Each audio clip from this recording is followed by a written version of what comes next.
bà vậy thì dương mặt thôi đi cứ chỉ ca có rút nuôi ta đọc phiệp ông ai khai hàng đọc phục quậtในការពាក់លីរបស់ពួកគាត់សុខចិត្ត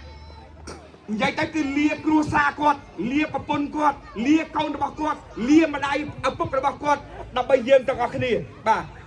ចុះឥឡូវដើម្បីជាការគោរពខ្ញុំសូមឲ្យម៉ែអើអស់លើកដៃសំពះទាំងអស់គ្នាដាក់តាមបែបខ្មែររបស់យើងហើយយើងរៀបអោនក្បាលបន្តិចបាទ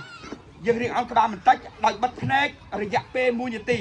ខ្ញុំនឹងរាប់ជូនហើយយើងស្ងៀមស្ងាត់ទាំងអស់គ្នាបាទដើម្បីជាការគោរពទៅដល់វិញ្ញាណក្ខន្ធរបស់ពួកគាត់តោះ1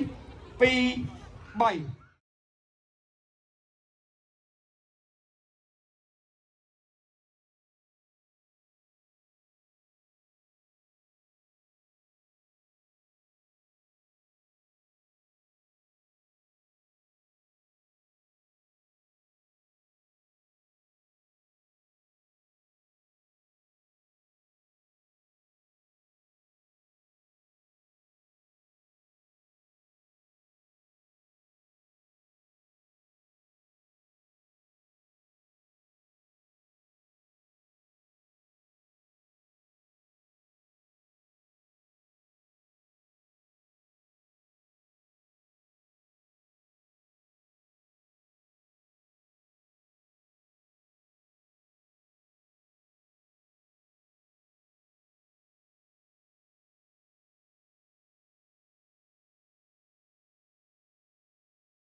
ទឹកយូររត់ទៅបានណា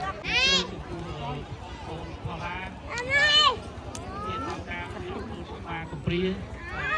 ហើយអ្វីដែលបានវាសាសមកនេះគឺជាបោះបាយ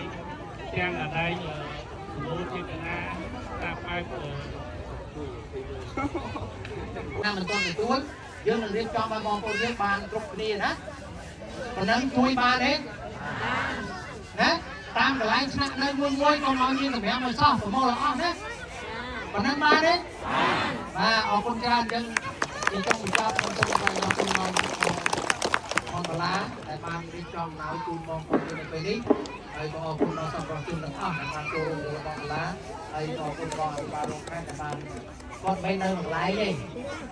ជើងគាត់នេះវិលទៅពីព្រឹកទៅយប់